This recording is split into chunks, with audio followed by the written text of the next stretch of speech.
झारखंड में होने वाले विधानसभा चुनाव को लेकर बीजेपी ताबड़तोड़ बैठक कर रही है। इसी के मद्देनजर झारखंड चुनाव सह प्रभारी और असम के मुख्यमंत्री हिमंता बिश्व शर्मा लगातार झारखंड के दौरे पर आ रहे हैं। इसी सिलसिले में एक बार फिर हिमंता राजधानी रांची पहुंचे, जहां आज वो प्रखंड और मंडल अध्यक्षों की होने वाली बैठक में शिरकत करेंगे। बता दें कि इस बैठक में शामिल होने चुनाव प्रभारी शिवराज सिंह चौहान भी पहुंचेंगे।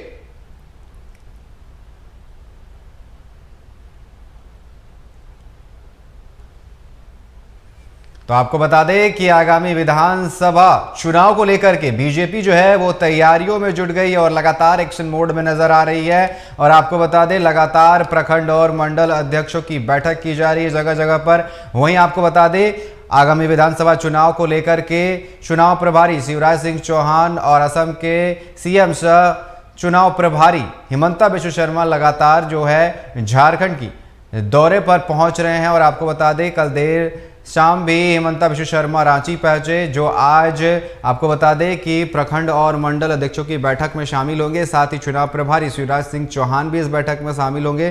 तो लगातार जो है बीजेपी अब एक्शन मोड में नजर आ रही है। आगामी विधानसभा चुनाव को लेकर के प्रखंड स्तर की बैठकों में जो सह प्रभारी है और चुनाव प्रभारी है वो बैठक ले रहे हैं और रणनीति तैयार कर रहे हैं आगामी विधानसभा चुनाव को लेकर के कि कैसे आगामी विधानसभा चुनाव में बेहतर प्रदर्शन किया जाए और एक बार फिर सरकार बनाई जाए। इसको लेकर के तमाम मंथन चल रहा है, दिल्ली में मंथन चल रहा है। दिल्ली से लेकर के झारखंड तक आपको बता दें जो सुगबुगाहट है वो तेज हो गई है। आगामी विधानसभा चुनाव को लेकर के कुछ ही दिनों में ऐलान कर दिया जा सकता है चुनाव का। जिस तरीके से चुनाव आयोग ने बैठक की थी, उन्होंने कहा था कि सभी तैयारियां कर ली गई है और किसी भी वक्त आगामी जो सितंबर है वह उसमें ऐलान कर दिया जाएगा विधानसभा चुनाव को लेकर के। उससे पहले बीजेपी जो है एक्शन मोड में नजर आ रही है और लगातार बैठकों का दौर चल रहा है।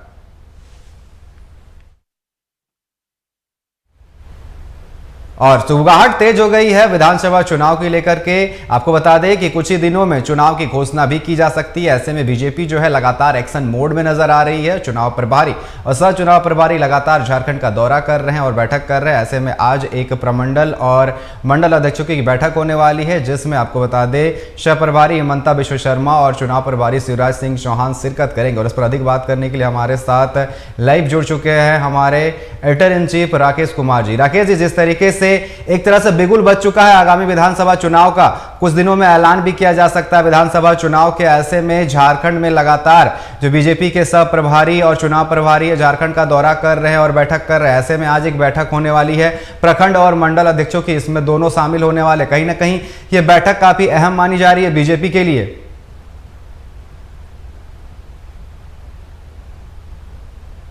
विधानसभा चुनाव की बारी है और जैसे आपने कहा होगा कि लोग चुनाव के ठीक बाद जो बड़े नेता दिग्विजय खास करके कहा जा सकता है कि शिवराज सिंह चौहान हो या फिर कहा जा सकता है कि हिमंता बिश्व शर्मा, कहीं ना कहीं जो उनकी सक्रियता गई है।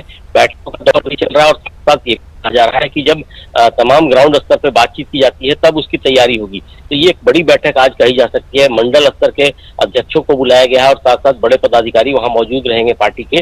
तो कहीं ना कहीं लगता है कि अब विधानसभा चुनाव की सुगबुगाहट के बीच अपने संगठन को मजबूत करने की स्थिति नजर आएगी। और जिस तरीके से बार बार कहा जा रहा है कि जब गठबंधन की सरकार जो यहाँ काम कर रही है वो किस तरीके से काम कर रही है, और वैसे समय में जब कहा जा रहा है कि पूरी तैयारी के साथ गठबंधन कहीं ना कहीं अब चुनावी मैदान में भी दिखाई पड़ने की कोशिश कर रही है, तो साफ तौर पर लगता है कि बीजेपी भी कोई कसर नहीं छोड़ना चाह रही है। और इसी की कड़ी में कहा जा रहा है कि इस तरह की बैठकों का दौर चल रहा है। जी बिल्कुल, बैठकों का दौर तो चल ही रहा है, लेकिन जो विपक्ष है यहाँ पर फिलहाल जो सत्ता पक्ष में बैठे हुए उनका साफ यहाँ पर वो तंज कसते हैं कि बीजेपी के पास अपना जो है नेतृत्व नहीं है, इसलिए कि वो बाहर से नेता मंगवा रहे हैं और झारखंड में प्रचार कर रहे हैं। जिस तरीके से हम देखते हैं कि अभी फुटबॉल का सीजन है, कहा जाता है कि फुटबॉल में बोरो प्लेयर खिलाया जाता है। इस तरीके से यहाँ जो विपक्ष है वो आरोप लगा रही है कि बोरो प्लेयर मंगा रहे हैं। जैसे चुनाव प्रभारी है, सह प्रभारी है, इन्हें बुलाया जा रहा है प्रचार करने के लिए, क्योंकि झारखंड में इनके पास अपना चेहरा नहीं है प्रचार करने के लिए। यह भी आरोप लग रहा है बीजेपी पर।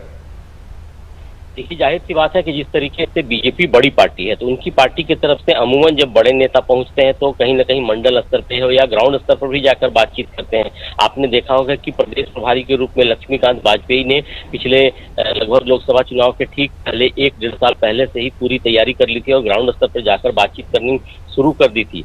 तो ऐसे मौके पे फिर से कहा जा रहा है कि एक बार दो बड़े नाम आए हैं, खास करके शिवराज सिंह चौहान और हेमंता बिस्व शर्मा। दोनों को कहीं ना कहीं झारखंड में चुनाव प्रभारी और सह प्रभारी बनाया गया है। तो उनकी एक बड़ी जिम्मेदारी है, क्योंकि झारखंड एक ऐसा राज्य है जहाँ पे कहा जाता है कि कई ऐसे राजनीतिक समीकरण बनते बिगड़ते नजर आते हैं हमेशा। और ऐसे मौके पे जब कहा जा रहा है कि अब चुनाव की तैयारी होगी, तो किस तरीके से चुनाव में जीत हासिल की जा सकती है, मंडल स्तर पर, ग्राउंड स्तर पर किस तरीके से काम किए जा सकते हैं, ये सारी तैयारी करने की कवायद तेज कर दी गई है। जहां तक बड़े नेताओं का नाम है, तो निश्चित तौर पर कई और बड़े नेता हो सकता है चुनाव के ठीक पहले यहाँ नजर जरूर आएंगे। लेकिन फिलहाल की बातचीत की जाए तो दो बड़े नेताओं के साथ चुनावी तैयारी तेज कर दी गई है। जहां तक राज्य के नेताओं की बारी है, तो वह लगता है कि मुझे लगता है कि चुनावी मैदान में दिखाई पड़ेंगे और कई बड़े दिग्गज नेता, जैसा कि नाम सामने आ रहे हैं। खास करके आपने देखा होगा कि अर्जुन मुंडा का भी नाम सामने आ रहा है, बाबूलाल मरांडी का नाम सामने आ रहा है। ये इस तरह के जो कदावर नेता है राज्य में, वो भी पूरी तैयारी के साथ इस बार चुनावी मैदान में दिखाई पड़ेंगे और चुनाव के रूप में सामने खड़ा होंगे। चुनाव के दौरान उनकी भूमिका हो सकता है कि अपने राकेश, जिस तरीके से आप अर्जुन मुंडा और बाबूलाल मरांडी की बात कर रहे हैं, कहीं ना कहीं जो भी सत्ता पक्ष में बैठे हुए हैं उनका कहना है कि लोकसभा चुनाव में जो परिणाम आए हैं उसके बाद से बाबूलाल मरांडी हो या फिर यहाँ पर अमर बावरी हो या फिर अर्जुन मुंडा, इन पर भरोसा थोड़ा कम है बीजेपी को, इसलिए वो बाहर के नेताओं को बुला रहे हैं। राजनीतिक बयानबाजी तो होगी ही। जिस तरीके से हम बार बार कहते हैं कि राजनीति में सब कुछ होता है और राजनीतिक क्षेत्र में एक रणनीति बनाई जाती है, तो ऐसे मौके पे जब चुनाव का वक्त आता है तो एक नई रणनीति के तहत भी काम की जाती है। हालांकि बीजेपी जो राष्ट्रीय स्तर की पार्टी है, उनके बड़े नेता अमूमन ऐसे मौके पे जरूर सामने आते हैं, उनकी जिम्मेदारी भी बढ़ा दी जाती है। लेकिन जिस तरीके से आपने कहा कि अर्जुन मुंडा हो या फिर बाबूलाल मरांडी हो, उनकी भी भूमिका काफी अहम मानी जा रही है। वे ग्राउंड स्तर पर जा रहे हैं, यानी कि हाल के दिनों में आपने देखा होगा कि बाबूलाल मरांडी कई ऐसे इलाकों में पहुंचे हुए थे जहां जाकर कार्यकर्ताओं के साथ भी बातचीत की है और साथ साथ संगठन को मजबूत करने की कोशिश की है। लेकिन फिलहाल की बातचीत की जाए तो दो बड़े नेता जो कहीं न कहीं राजधानी रांची पहुंच रहे हैं और बार बार बैठकों का दौर चल रहा है, अलग अलग जगहों पर जाकर बातचीत भी कर रहे हैं, तो ये एक अपनी रणनीति है उनकी। बड़ी पार्टी होने के नाते उनकी अपनी एक रणनीति होती है। और जहां तक इस तरह के नेताओं के जो राज्य के बड़े नेता हैं, उनकी भूमिका की बातचीत की जाए तो उनको ये भी कहा गया है कि अपने अपने इलाके में जाकर के अपनी तैयारी भी तेज करें। अपने को खुद को चुनावी मैदान में जब लाएंगे तो उनके पास थोड़ा वक्त कम होगा, तो ऐसे मौके पे अपने ग्राउंड लेवल पर जाकर बातचीत करके देखें कि उनकी स्थिति क्या बन रही है। और जब टिकट मिलेगा तब देखा जाएगा कि किस तरीके से आगे के काम किए जाएंगे।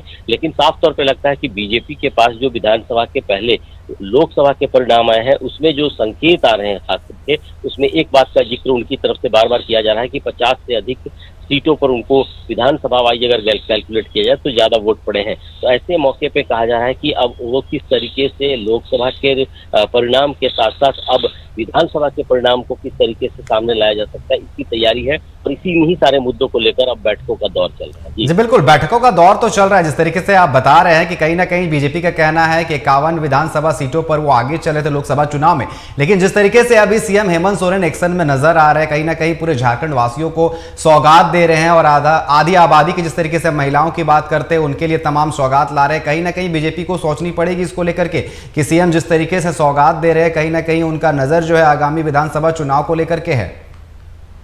देखिए अनिकेत, ये पूरे मामले पे देखा जाए तो निश्चित तौर पर 5 साल के जो कार्यकाल रहे हैं हेमंत सरकार के, उसमें कई ऐसी चीजों को लेकर वे हमेशा आगे निकलते नजर आए हैं। चाहे मुद्दों की बातचीत की जाए, चाहे राजभवन में लिफाफा आने की बातचीत की जाए, चाहे जमीन के मामले में उनको जेल जाने की नौबत आए, इसके साथ साथ जो इस तरीके से कोरोना काल है, इन सारी चीजों का अगर गणना की जाए, कैलकुलेट किए जाए, तो हेमंत सोरेन हर जगह कहीं ना कहीं सक्रियता के साथ आगे नजर आए हैं। और अब जाकर कहा जा रहा है कि जब चुनावी वक्त आ रहा है, तब कुछ जो घोषणाएं उन्होंने की थी, जो वादे उन्होंने चुनाव के पहले किए थे, उसको किस तरीके से फिर से एक बार जमीन पर लाया जा सकता है, लोगों को लाभ कैसे दिया जा सकता है, इन सारे विषयों पर तेजी से काम किया जा रहा है। तो निश्चित तौर पे कहा जा सकता है कि सरकार होने के नाते इन योजनाओं को लेकर अभी जनता के बीच जाने की तैयारी कर रहे हैं और विधानसभा के चुनाव में इन मुद्दों को लेकर भी जाएंगे कि उन्होंने क्या कुछ किया है और क्या कुछ योजना है, किस तरीके से उनके साथ बातचीत की गई है। जैसा कि उनके नेता और खुद हेमंत सोरेन बार बार इस बात का जिक्र करते हैं।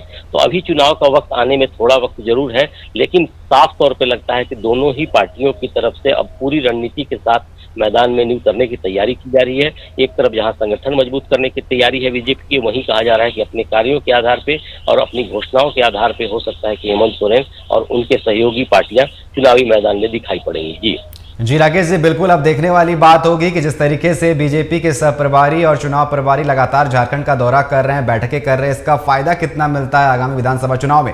फिलहाल आपका हमारे साथ जुड़ने के लिए और तमाम बातचीत करने के लिए आपका बहुत बहुत धन्यवाद। फिलहाल यहां रुकेंगे एक छोटे से ब्रेक के लिए, जल्द होंगे हाजिर।